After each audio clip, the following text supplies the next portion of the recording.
नमस्कार, news capital express देख रहे हैं आप। मैं हूं आपके साथ गुंजा लोधी। चलिए बुलेटिन की शुरुआत करेंगे बड़ी खबर के साथ। राजधानी भोपाल के पीसीसी कार्यालय में कांग्रेस नेता शोभा ओझा ने प्रेस कॉन्फ्रेंस कर प्रदेश के मुखिया शिवराज सिंह चौहान पर हमला बोला है। शोभा ओझा ने बताया कि मध्य प्रदेश में पिछले 5 सालों से 61,102 बच्चे प्रदेश से गायब हुए हैं, जिसमें 49,024 बच्चियां हैं और 12,078 बच्चे हैं। बता दें कि ये आंकड़े केंद्रीय महिला एवं बाल विकास मंत्रालय द्वारा लोकसभा में प्रस्तुत किए गए आंकड़े हैं। ये आंकड़े 1 जनवरी 2018 से 30 जून 2023 तक के हैं। इन आंकड़ों के आधार पर कांग्रेस के समस्त मोर्चा संगठन प्रभारी शोभा ओझा ने मध्य प्रदेश की शिवराज सरकार पर गंभीर आरोप लगाए हैं। उन्होंने सरकार पर आरोप लगाते हुए कहा कि प्रदेश की मुखिया नौटंकीबाज हैं। वह कभी लाडली लक्ष्मी और कभी लाडली बहना जैसी बड़ी बड़ी लच्छेदार बातें करती हैं और ये दिखाने का प्रयास करती हैं कि वह बहुत ही महिलाओं के हितैषी सरकार है। लेकिन लोकसभा में पेश हुए इन आंकड़ों ने शिवराज सरकार की पोल खोल दी है। और क्या कुछ कहा शोभा ओझा ने, आइए आपको सुनाते हैं। मध्य प्रदेश के मुख्यमंत्री सोते उठते पूरे दिन भर सालों से एक ही बात करते सुनाई देते हैं। लाडली लक्ष्मी, लाडली बहनें, प्यारी भांजियों, प्यारे भांजे, और उसका नतीजा ये है कि पिछले 18 साल में लगातार नंबर 1 पर हम रहे। महिला अत्याचार में, रेप में, गैंग रेप में। और मुख्यमंत्री जी बड़ी बड़ी बातें करते रहते हैं कि अब रेप में और गैंग रेप में एफआईआर ही नहीं होगी, तबाह कर दूंगा दुष्कर्मियों को, ये कर दूंगा, गाड़ दूंगा। पर असलियत ये है कि पूरी तरह से असंवेदनशील ये मुखिया और पूरी तरह से नौटंकीबाज प्रदेश का मुखिया लगातार बोलते रहते हैं, पर ज़मीनी हकीकत इससे बिल्कुल विपरीत है। हमने एक नहीं अनेकों ऐसे केसेस देखे जहां पुलिस का मनोबल तक ये गिरा देते हैं, क्योंकि दुष्कर्मी भारतीय जनता पार्टी के कोई नेता का रिश्तेदार है या भारतीय जनता पार्टी का कोई नेता ही है।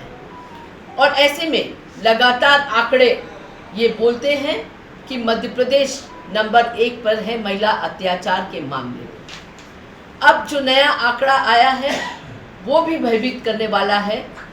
महिला एवं बाल विकास मंत्रालय द्वारा लोकसभा में जो प्रस्तुत किए गए हैं आंकड़े, ये आंकड़े हैं गुमशुदा बच्चों के मामले।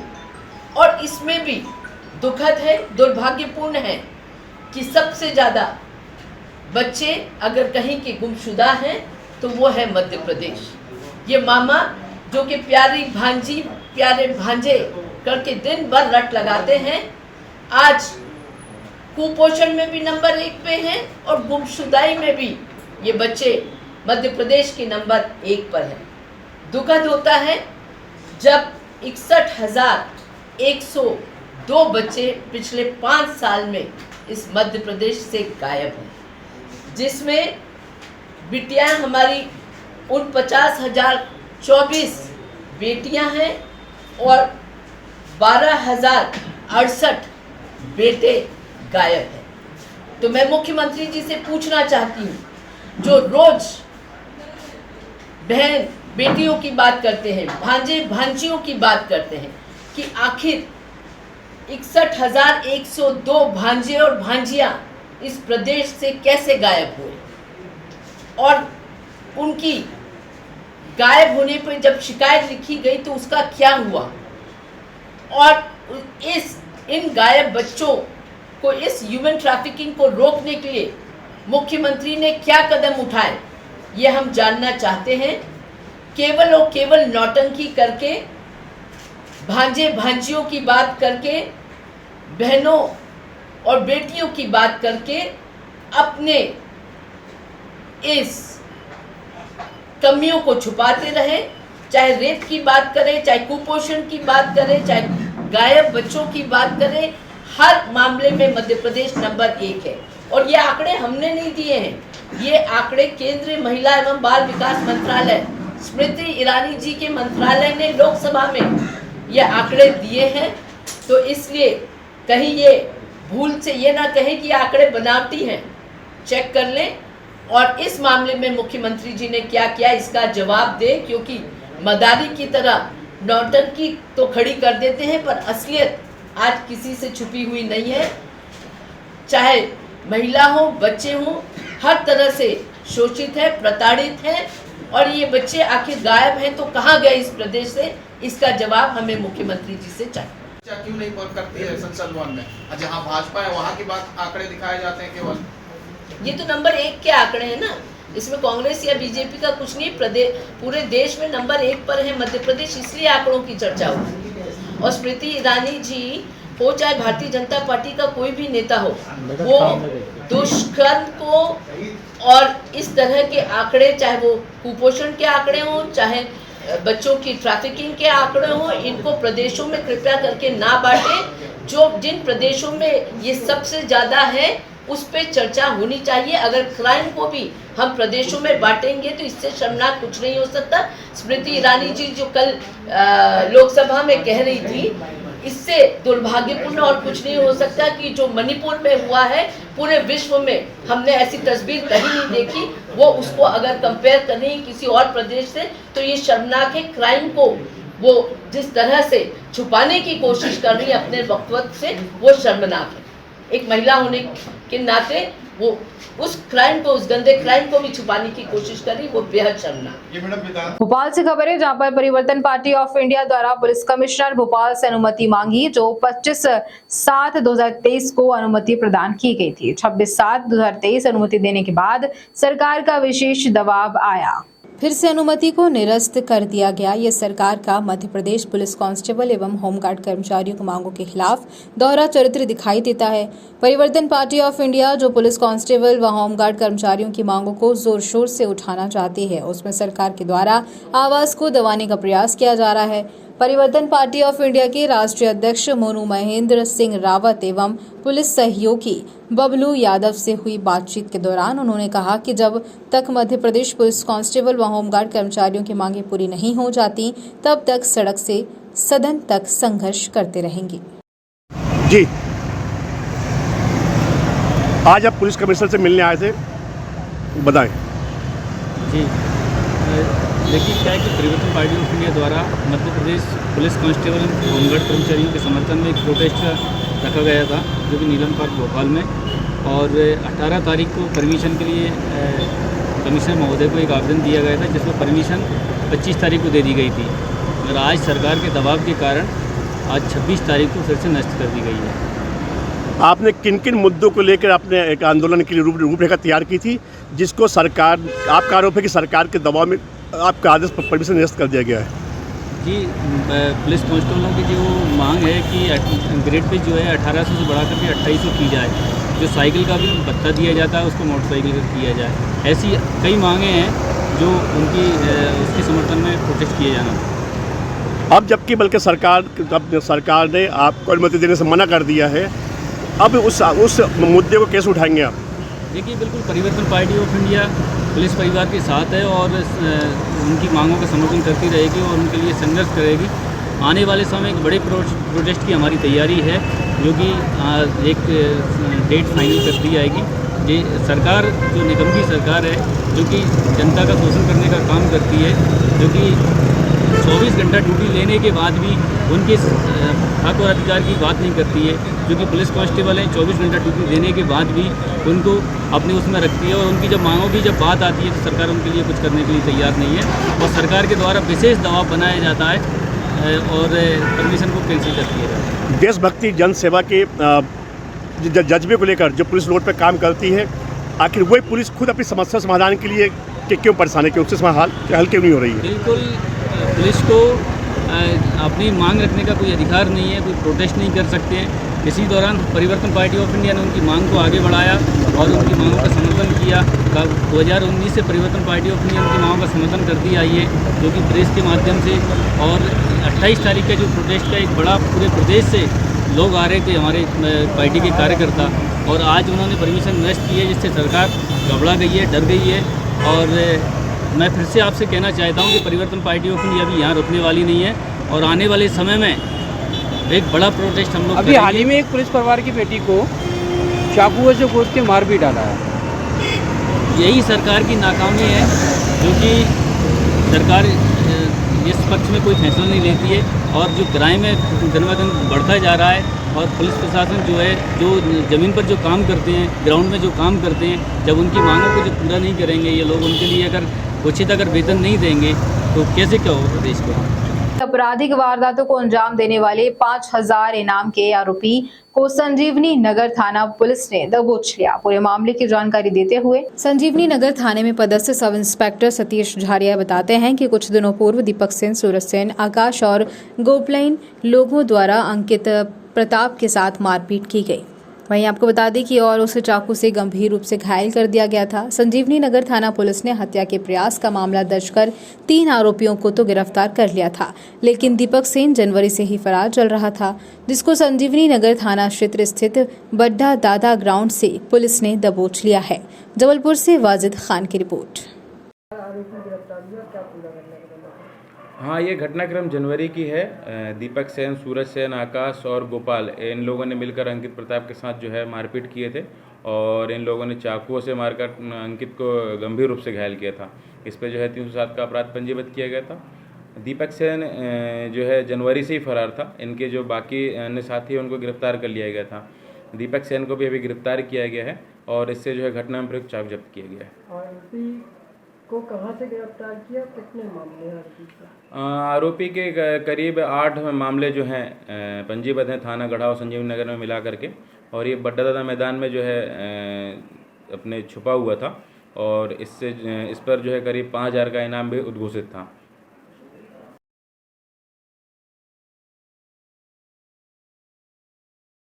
जबलपुर में भेड़ाघाट थाना क्षेत्र में मेट्रो बस चालक और परिचालक के साथ बस में ऑटो चालकों व अन्य लोगों के द्वारा मारपीट किए जाने के मामले में बुलेटिन 5। आज मेट्रो बस चालक संघ ने स्ट्राइक करते हुए नगर निगम कार्यालय का घेराव करते हुए महापौर से दोषियों के विरुद्ध कार्रवाई किए जाने की मांग को लेकर नगर निगम में घेराव किया। वहीं मारपीट का वीडियो सोशल मीडिया में जमकर वायरल हो रहा है, जिसमें बस में बैठे बस चालक और परिचालक को बस के अंदर कुछ लोग मारपीट करते हुए नजर आ रहे हैं। वहीं इसकी रिपोर्ट भेड़ाघाट थाने में की गई।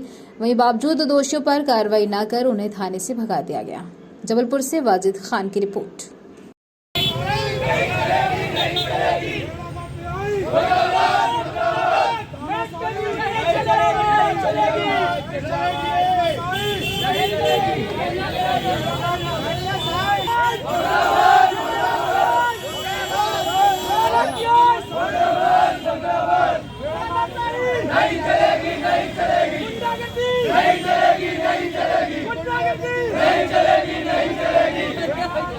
मुर्दाबाद मुर्दाबाद मुर्दाबाद मुर्दाबाद नहीं चलेगी नहीं चलेगी।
कंडक्टर, परिचालक, ड्राइवर, कंडक्टर जो एकत्र हुए हैं, आज हम लोगों ने मेट्रो को लेके स्ट्राइक की हुई है। स्ट्राइक की वजह है कि आए दिन अवैध ऑटो वालों से मारपीट की जाती है मेट्रो वालों को जो है। कल ऐसा कुछ मेरे एक साथी के साथ हुआ जो कि भेड़ाघाट में बस के चालक के रूप में था। जाते समय विवादित स्थिति जो भी हुई हो, घटना स्थल पर जो है ऑटो वालों ने अधिक रूप से मारपीट की, उसका फुटेज वीडियो वायरल भी हुआ है। और इस चीज़ को लेकर हम लोग ने थाना प्रभारी के यहाँ शिकायत करने गए, बट भारी संख्या में शिकायत करने के बाद वहाँ के टीआई ने जो है आश्वासन न देते हुए जो है हम लोग पर ये इल्ज़ाम लगाते हुए बोले कि यहाँ कोई कार्रवाई नहीं होगी, आप लोग जो है जो भी है कंप्रोमाइज़ करके जाइए। ऐसा तो चलता रहता है, ये गुंडागर्दी हो, ये सब चलती रहे। आए दिन मेट्रो कंडक्टर यदि मारा पीटा जाता है, इस चीज़ लोग ने हम लोग आज स्ट्राइक रखी हुई है। ऐसा कुछ यदि चलता रहा तो लंबे समय तक हम लोग स्ट्राइक लेके चलेंगे, वो मेट्रो बंद जो चलाएंगे ना चलने देंगे। ये हम लोग का दृढ़ संकल्प है। आज हम लोग की मांग है कि जो भी कल जो भी उस बंदे के साथ हुआ है, जिनके साथ हो चुका है वो ठीक है, जिसके साथ हुआ है उसके जो कंडक्टर साथ के हुआ है उनको उनके ऊपर उचित कार्रवाई की जाए। जिन्होंने इनको मारपीट की है, छीन छान जो झूमा झट की जो भी मारपीट की, उन पर उचित कार्रवाई करके जो है। और इस चीज़ का हम लोग महापौर जी के यहाँ आए हैं एक निवेदन करने कि इन चीज़ों का संपूर्ण रूप से ये गुंडागर्दी जो है वधाई साहब बंद हो। सत्यनारायण दुबे। प्रॉब्लम है मेट्रो बस चालू। इनकी मुख्य प्रॉब्लम ये है कि जब इनके साथ मौके पे जब ये संचालन करते हैं उस समय कुछ घटना होती है तो इन पे मारा पीटी या किसी घटना होती है तो पुलिस द्वारा इसको इग्नोर कर दिया जाता है, इनकी समस्याएं सुनी नहीं जाती। कल भी यही घटना थी, उस वजह से इतना आक्रोश था। तो उसके बाद फिर पुलिस प्रशासन ने इसमें जो है इसमें सहयोग भी किया है, FIR भी दर्ज हुई है। आगे चल के इसमें ऐसी घटना ना हो और हमारी तरफ से जो भी इसमें सहयोग होगा, जो उनकी समस्याएं ऑटो चालक या ऑटो वालों के उससे उसको निराकरण जो वरिष्ठ अधिकारियों के साथ मिलकर इसमें किया जाए। आए दिन इस प्रकार की घटनाएं होती हैं ड्राइवरों के साथ, उसको किस तरीके से उसी को वरिष्ठ अधिकारियों के साथ एक बार जाके और उसमें जो डिपार्टमेंट है, जहाँ अलग अलग डिपार्टमेंट का इशू है, सभी से समन्वय करके इसमें जो है वो कार्रवाई करेंगे जिसमें इनको आगे परेशानी भी ना हो और सिटी बस का संचालन जो है व्यवस्थित रूप से चलता रहे। मध्य प्रदेश के पूर्व मुख्यमंत्री कमलनाथ के निर्देश पर पाटन विधानसभा के पूर्व विधायक और कांग्रेस नेता नीलेश अवस्थी ने जनसंदेश यात्रा का शुभारंभ किया और पाटन विधानसभा के ग्रामीण क्षेत्रों में गांव-गांव और घर-घर भ्रमण कर जनसंदेश यात्रा का उद्देश्य बताया। जनसंदेश यात्रा के माध्यम से समझाते हुए बताया कि पूर्व मुख्यमंत्री कमलनाथ ने वचन दिया है कि मध्य प्रदेश में कांग्रेस सरकार बनते ही महिलाओं को हर महीने 1500 रुपए, 500 गैस सिलेंडर, 100 यूनिट बिजली माफ, 200 यूनिट बिजली हाफ, पुरानी पेंशन लागू, किसानों का कर्ज माफ करेंगे। इस जनसंदेश को पाटन विधानसभा के सभी कांग्रेस के कार्यकर्ता गांव-गांव में घर-घर जनसंदेश पद यात्रा के माध्यम से संदेश पहुंचाने का काम कर रहे हैं। जबलपुर से वाजिद खान की रिपोर्ट। जनता से कितना सम्मान मिल रहा है और कितना यात्रा में आपको फीडबैक? मैं ये बताना चाह रहा हूँ आपको, 18 तारीख से यात्रा मैंने प्रारंभ करी है। गांव-गांव घर-घर कमलनाथ जी जनसंदेश यात्रा मैं पूरी विधानसभा में निकाल रहा हूँ। इसके पूर्व मैंने राहुल गांधी जी के समर्थन में जो भारत जोड़ो यात्रा थी 900 किलोमीटर की विधानसभा में की थी। अब मेरी ये दूसरी यात्रा है गांव-गांव घर-घर कमलनाथ जी जनसंदेश यात्रा। माननीय कमलनाथ जी की जो जनहितैषी योजना है उनको घर-घर तक पहुंचाना। मैं प्रत्येक दिन 3 पोलिंग करता हूं और लगभग ये मान के चलिए कम से कम 3 से 3,500 लोगों से मेरी मुलाकात होती है पर डे। और जो प्यार, जो आशीर्वाद उनसे मिल रहा है, ये मुझे बहुत ही प्रसन्नता की बात है कि माननीय कमलनाथ जी की जो योजनाएं हैं वो घर घर तक पहुंच रही हैं। चाहे वो नारी सम्मान के तहत 1500 रुपये नारियों को हर महीने मिलेगा और 100 यूनिट बिजली फ्री मिलेगी और 500 रुपये में सिलेंडर मिलेगा। पुरानी पेंशन लागू होगी, जो किसानों का कर्जा वो माफ़ होगा, 200 यूनिट बिजली हाफ होगी। ये सब योजनाओं को लेकर घर घर तक जा रहे हैं और हमारे सभी कार्यकर्ता हमारे साथ मिलकर गांव-गांव घर घर पहुंचा रहे हैं, काम कर रहे हैं और हम भी अपना काम कर रहे हैं। हमारे पार्टी के भी लोग घूम रहे हैं, उसमें अब जितने लोग घूमेंगे उसमें पार्टी को मजबूती मिलेगी। और हाँ, ये निश्चित है कि माननीय कमलनाथ जी 2023 में हमारे मुख्यमंत्री होने जा रहे हैं और जितनी भी जनहितैषी योजना है माननीय कमलनाथ जी के द्वारा जो आप देख रहे हैं, जो हम लोग घर घर पहुंचा रहे हैं, वो सब लागू होंगी। वो खुलकर टिकट की मांग भी कर रहे हैं। नहीं, टिकट मांगने का अधिकार सबका है और जो भी जिसको भी हमारे माननीय कमलनाथ जी टिकट देंगे, हमारे राष्ट्रीय नेता टिकट देंगे, उसको हम लोग सब मिलकर जिताएंगे। अच्छा, एक बार आपने शराब को लेकर भी यात्रा निकाली थी। नशा मुक्ति को लेकर मैंने 150 दिन की पद यात्रा निकाली थी। मैं गांव में ही रुकता था। जिस तरह से नशा का व्यापार गांव-गांव तक पहुंच गया है और हमारी युवा पीढ़ी बिल्कुल बर्बाद होती जा रही है, उसको रोकने का मैंने बहुत प्रयास किया। अभी बिल्कुल भी संतुष्ट नहीं हूँ जिस तरह से सरकार अनदेखी कर रही है और सरकार रोकने में असफल हो रही है। आप देख रहे हैं कि गांव-गांव तक दारू पहुंच रही है। हमारे युवा भटक रहे हैं। अगर इसको रोका नहीं गया तो आने वाला भविष्य बहुत खराब होने की आकांक्षा है। विधायक अजय बिश्नोई ने एक चैनल के माध्यम से स्पष्ट साफ कर दिया है कि शराब को लेकर कुछ नुकसान भी हो सकता है शराब बंद करने से। इस पर आपका क्या विचार है? नहीं, शराब बंद करने से नुकसान अगर समाज में शराब दूर हो गई तो आप ये देखना कि हमारे बच्चों का भविष्य कहाँ जाता है। वो बिल्कुल यानी आज कलेक्टर एसपी बनने में टाइम नहीं लगेगा, चाहे वो खेल के उसमें हो, चाहे वो पढ़ाई के उसमें हो, चाहे उनके काम करने में हो, उनका भविष्य उज्जवल होगा। अगर शराब मुक्त हो जाएगा हमारा समाज ना, तो आप देखना भविष्य कितना उज्जवल हो जाएगा। अच्छा, विधायक अजय बिश्नोई ने एक ट्विटर के माध्यम से एक संदेश दिया है कि कटंगी में राजीव गांधी की प्रतिमा थी, उस प्रतिमा को स्थल को अभी तक कांग्रेस के विधायक रह चुके नीलस अवस्थी या फिर पूर्व में जो पार्षद नगर परिषद अध्यक्ष चुन के आए हैं उन्होंने कोई व्यवस्था नहीं की। मैं अपील करता हूं कि यहां पर कांग्रेस के लोगों के साथ मिलकर दीपक जलाएंगे। मैं ये बोलना चाहूँगा, कैसे नहीं करा, हम लोग ने सब इसको, हमारी जो वहाँ पर समिति थी वो हम लोग की थी नहीं, वो भारतीय जनता पार्टी की थी और हमारे पार्षद हमेशा उस बात को रखते थे कि यहाँ पर एक अच्छा भवन बने उनका और यहाँ पर निर्माण कार्य हो।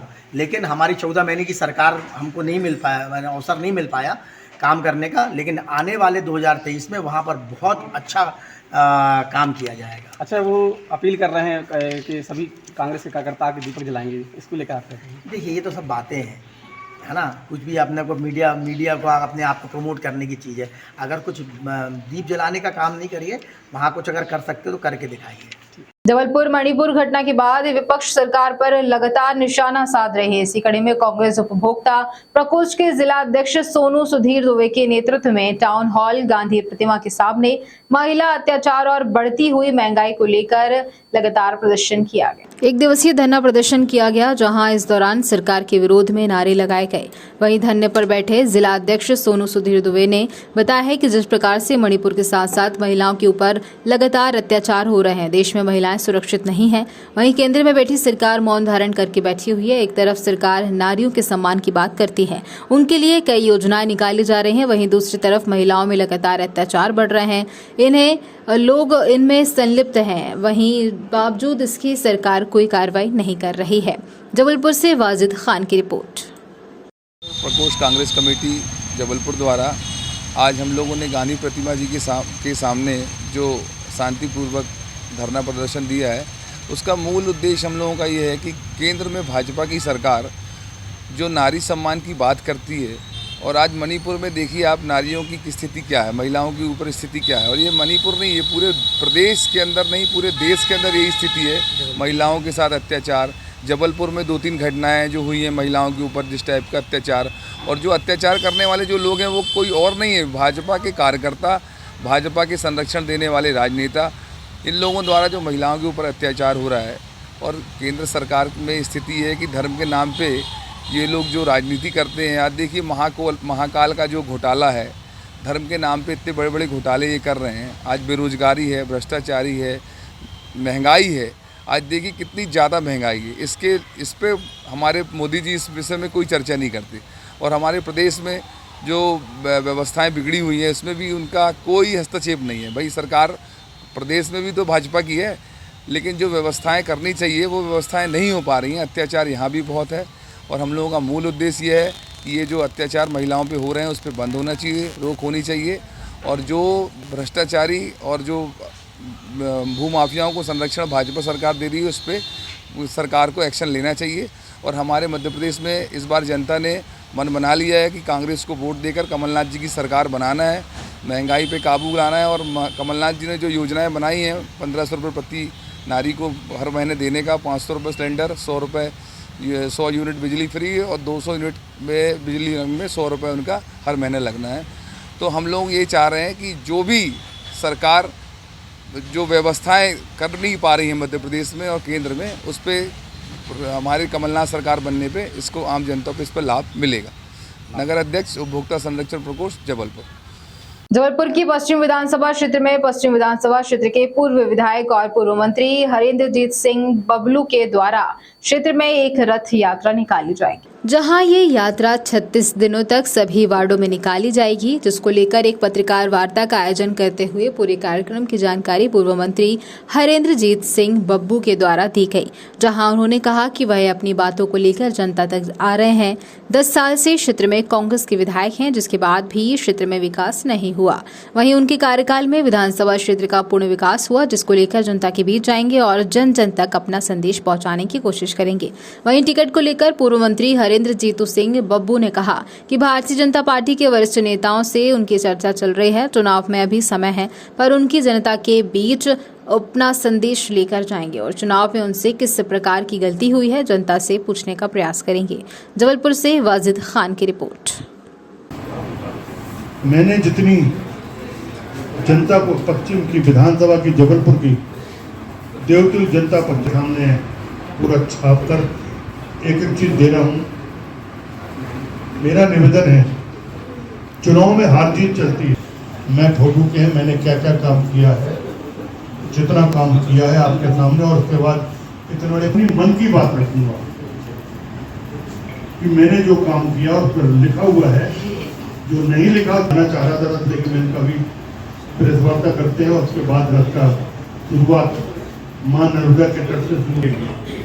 चुनाव को अभी टाइम है, लेकिन अपनी बात पहले मैं रखता था। मैं जाऊंगा, हर समाज के पास जाऊंगा, हर व्यक्ति से मिलूंगा और अपनी बात, मेरी रथ यात्रा आम आदमी तक पहुंचे और मेरे मकसद की बात मैंने पूरे पत्ते में दे दी है। वो पहुंचे बात को आम जनता तक पहुंचाए और यात्रा बहुत जल्दी चालू करूंगा। 36 दिन की मैंने ये पर्चा छापा है, इसमें पूरा डिटेल लिखा हुआ है। मेरी मन की बात, मेरे कामों की चर्चा, मैं क्या क्या किया उसमें सब पे लिखा हुआ है। ये सब पर्चे मैंने आपको दिया है। बस मैं ये जाना चाहता हूँ, मैं जाना चाहता हूँ 10 साल में कांग्रेस के विधायक ने क्या किया। जनता से पूछूंगा जाकर, मैं जनता से जाके पूछूंगा कि 10 साल में कांग्रेस के विधायक ने क्या किया और मैंने क्या किया। मैंने पर्चे में छाप के दिया। जितने सामुदायिक भवन, जितने स्कूल, सेंट्रल स्कूल, ब्रॉडगेज, देने रोकना, जेल जाना, जितने बार मैं गया हूँ कोई नहीं गया। जनता के लिए, मेरा कोई डर नहीं था। गरीबों के लिए, कर्मचारियों के लिए, हर इंसान के लिए जहाँ मुझे आंदोलन करना पड़ा मैंने आंदोलन किया है।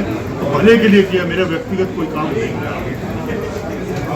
और जितने काम मैंने किए हैं आज पे लिखा है। आज ग्वारी घाट की जो पहली बार बना उमा घाट, मेरे द्वारा उमा जी ने 2 करोड़ दिया था, उमा घाट नाम रखा गया, जिसके बाद पूरे घाट को बहुत बढ़िया बनाया गया। भगत सिंह से ग्वारी घाट रोड ये नगर निगम की रोड नहीं है, ये PWD की रोड है। इसमें शिवराज जी ने पैसा दिया था, वो रोड बनी है। सेंट्रल स्कूल है, कई सामुदायिक भवन है, इतनी रोडें गाड़ी 10,000 लोगों को लगभग 9 से 10,000 लोगों को पट्टे दिए हैं। आप 2.5 लाख के मकान बना के दिए हैं। यात्रा निकाल रहे कब से निकालेंगे? बहुत जल्दी 2-3 दिन के अंदर, 2-3 दिन के अंदर निकल जाएगी, शुरू हो जाएगी। 36 दिन की रहेगी। जितने दिन अगर मैं बाहर रहूँगा उतने दिन फिर आगे आके दोबारा बढ़ाऊँगा। जैसे 10 दिन हुआ और 4 दिन दिल्ली चला गया, भोपाल चला गया, फिर 4 दिन वो आगे बढ़ेगा। बड़े नेता भी शामिल रहेंगे क्या? नहीं, अकेला मैं रहूँगा, इसमें किसी को भी नहीं बुलाऊंगा। ये नेतागिरी से हटके मन की बात है। अकेले मैं अपनी मन की बात कहना चाह रहा हूँ और राजनीति से हटके मैं अपनी बात करने के लिए जनता के बीच जा रहा हूँ, अपनी बात लेके। मैंने जो किया वो आपके सामने है। 10 साल में कांग्रेस के विधायक ने किया वो आपके सामने है। इसको लेके मैं आम जनता के बीच जा रहा हूँ। आई फ्लू को लेकर स्वास्थ्य मंत्री डॉक्टर प्रभुराम चौधरी ने कहा कि स्वास्थ्य अमला लगातार अलर्ट है। दस्तक अभियान भी चल रहा है। आशा ANM कार्यकर्ता लगातार लोगों से संपर्क साध रही है। कहीं किसी को कोई समस्या तो नहीं है। डोर टू डोर संपर्क कर डेंगू की भी चेकिंग की जा रही है। साथ में आई फ्लू सहित अन्य बीमारियों की भी टेस्टिंग की जा रही है।